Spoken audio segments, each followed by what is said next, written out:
Mes parents m'ont demandé 350 € de loyer pour partager une chambre avec mon petit frère, alors que mes frères et sœurs ne payaient rien. Alors je suis parti sans faire d'histoire, et ce qui s'est passé ensuite les a laissés désemparés et sous le choc. Je m'appelle Hugo, j'ai 21 ans, et je viens juste de finir mon apprentissage dans le bâtiment au mois de février.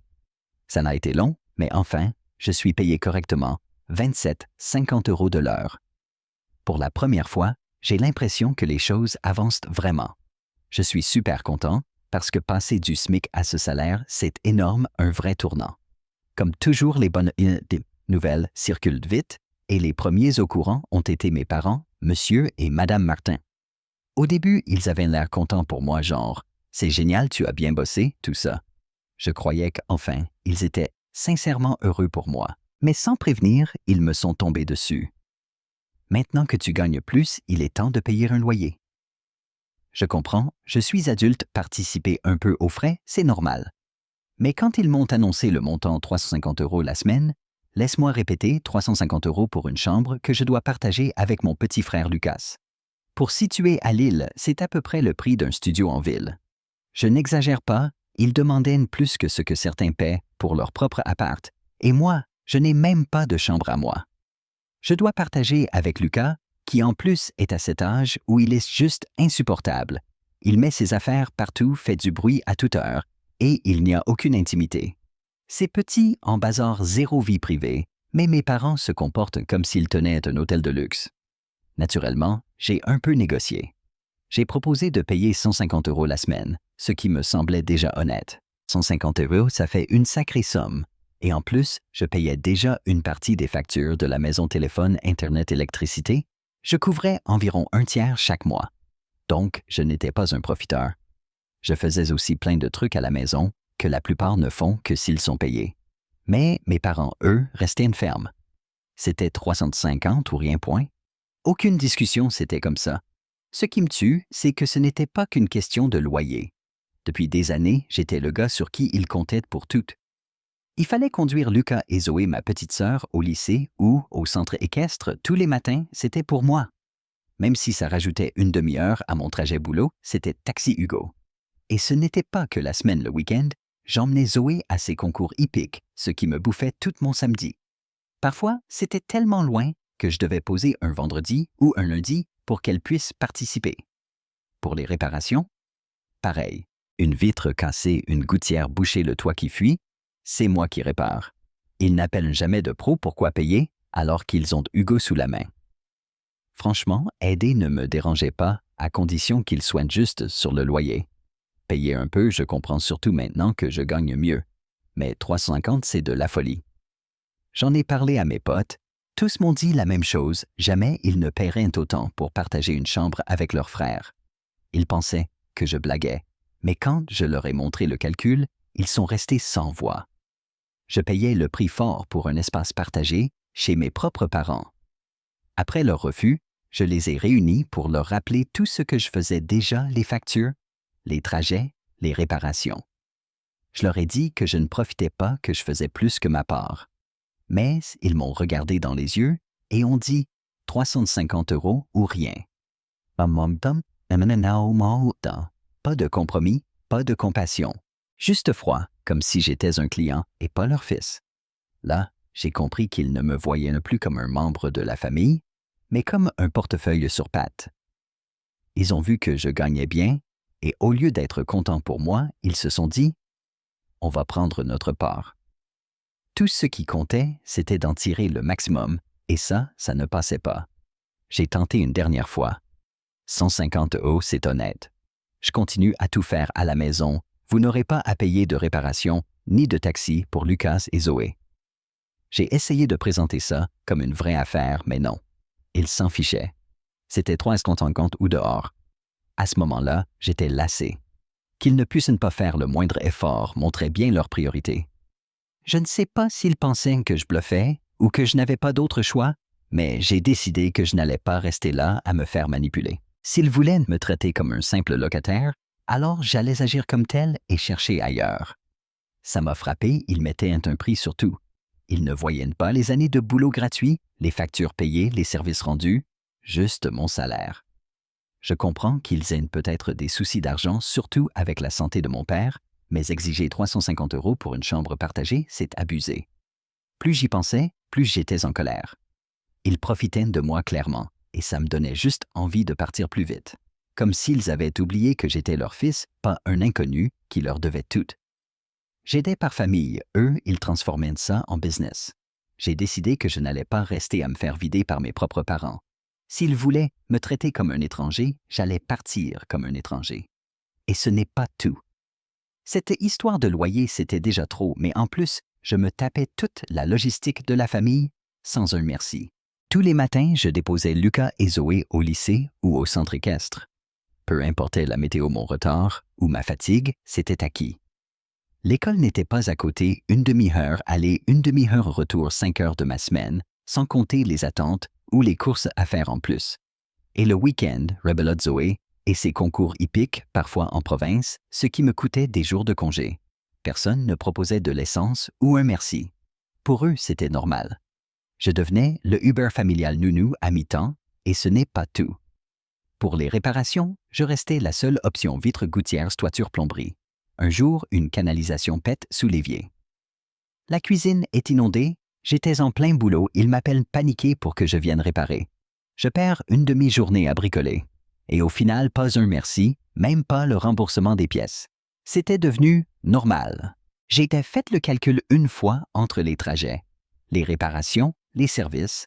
Je donnais facilement 10 à 15 heures par semaine. Si j'étais payé, ça ferait un bon complément. Mais non, tout était gratuit attendu. Jamais une réduction sur le loyer pour ça. C'était comme s'ils voulaient me presser comme un citron avant que je ne me réveille. J'en ai parlé à mes amis pour vérifier si je devenais fou. Tous ont dit, pareil, c'est du délire, ils abusent. Certains m'ont même proposé de m'héberger si besoin.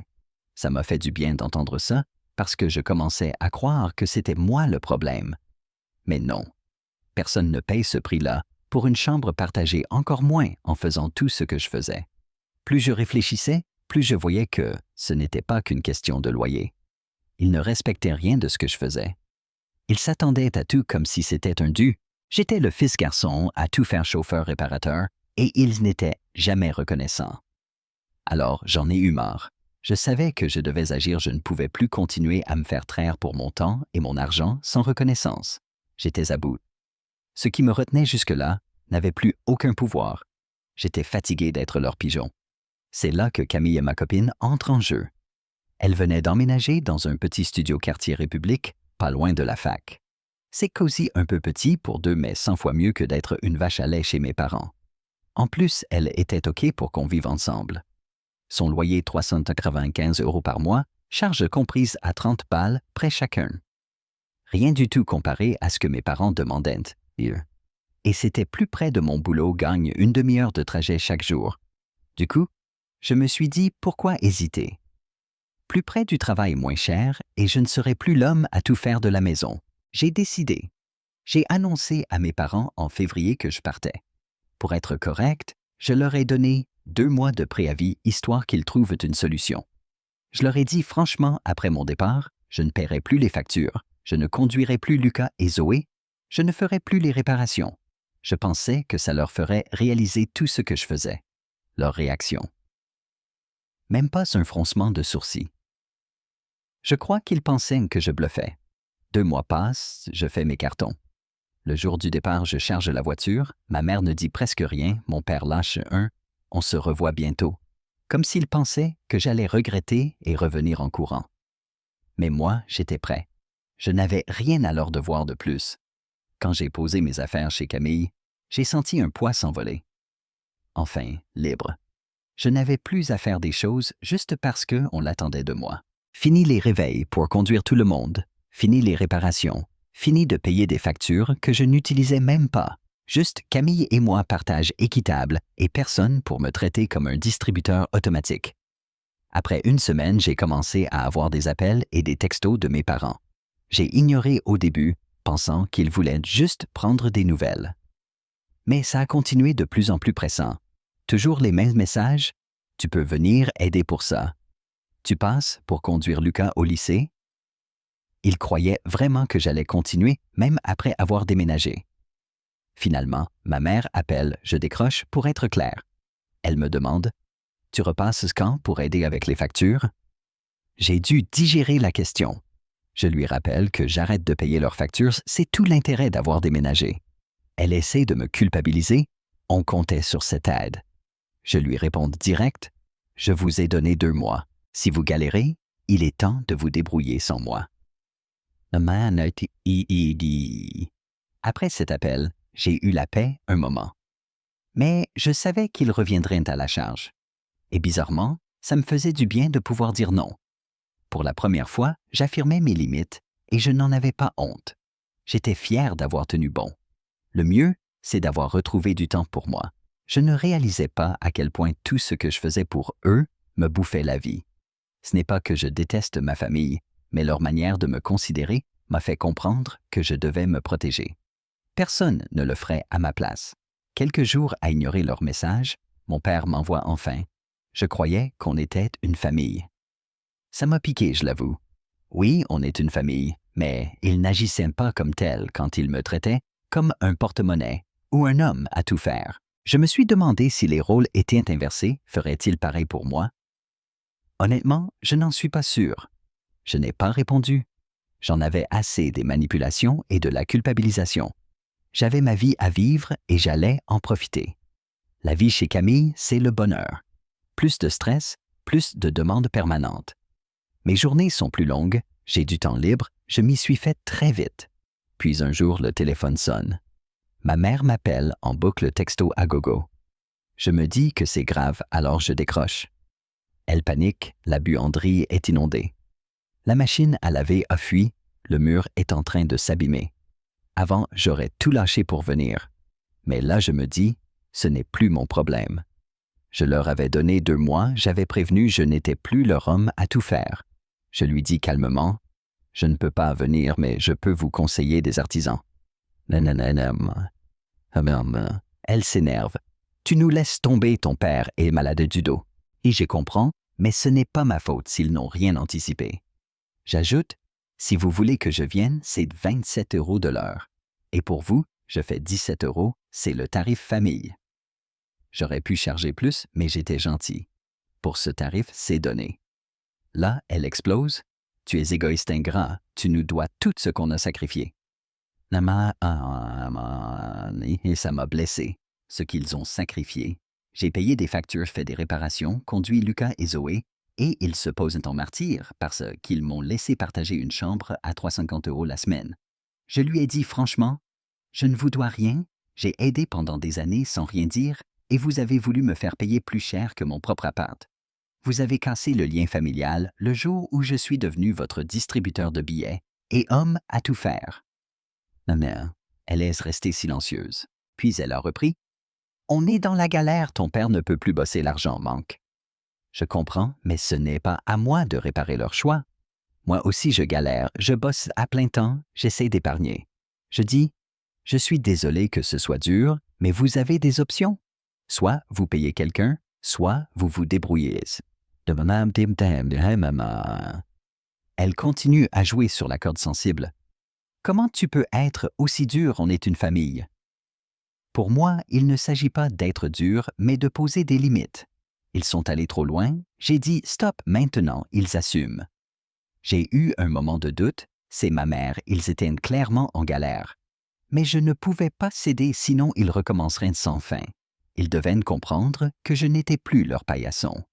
J'ai donné mon temps, mon argent, mon énergie, ce n'était jamais assez.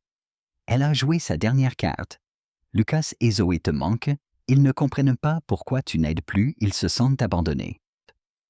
J'ai senti sa voix trembler, ça m'a touché. Je tiens à mes frères et sœurs, ce n'est pas leur faute. J'ai dit à Zoé que je serais toujours là pour elle et Lucas, mais que je ne pouvais plus me sacrifier pour rassurer nos parents. Vous vouliez que je sois adulte, que je paye un loyer d'adulte, que je prenne mes responsabilités? Eh bien, voilà, je pose mes limites. Elle a raccroché sans un mot. Après, j'ai reçu des textos des deux parfois agressifs, parfois culpabilisants, mais je n'ai plus répondu. Je savais que si j'ouvrais la porte, il recommencerait.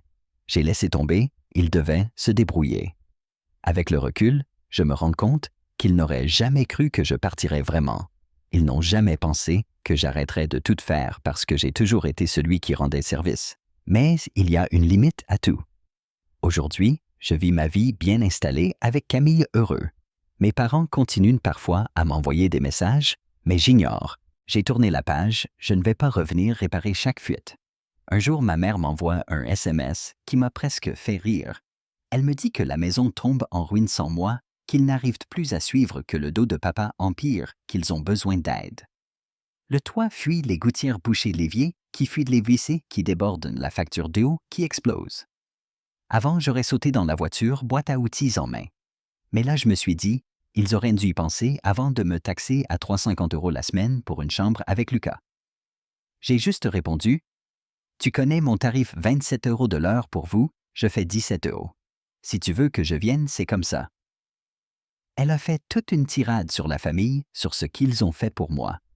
J'ai même pas tout lu. Je voyais très bien la scène, elle qui joue la tragédie, comme si j'étais le traître. C'est drôle, ils me voyaient comme un employé, mais dès que ça les arrange, redeviennent une famille. J'ai laissé faire. Ils ont fini par appeler un pro ou se débrouiller. Ça m'a fait du bien de tenir bon. Mais quelques jours plus tard, Zoé m'appelle en pleurs.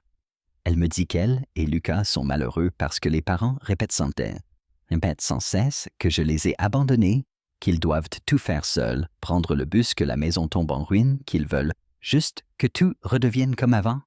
Ça m'a touché. Ce n'est pas la faute de Lucas et Zoé, ils sont coincés au milieu. Je leur ai dit que j'étais désolé, mais que ce n'était plus ma responsabilité. Je devais penser à moi, sinon je finirais malheureux à tout faire gratuitement, sans reconnaissance. J'ai promis à Zoé et Lucas qu'ils pourraient toujours compter sur moi, mais je ne pouvais plus être celui qui faisait tout parce que les parents ne voulaient pas s'en occuper. Ça a été dur mais nécessaire. Une semaine plus tard, ma mère m'envoie un dernier SMS, beaucoup plus court. On a embauché quelqu'un pour les réparations. T'inquiète pas, on va s'en sortir sans toi. Même si c'était pour me faire culpabiliser, j'ai ressenti un soulagement. Enfin, ils comprenaient que je ne reviendrais pas à chaque problème. Zoé m'a dit plus tard qu'ils avaient vraiment fait appel à des pros et qu'ils étaient choqués par le prix. 3 gouttières, plomberie, tout ce que je faisais avant. Ce n'était pas donné et ils ont commencé à se plaindre des factures.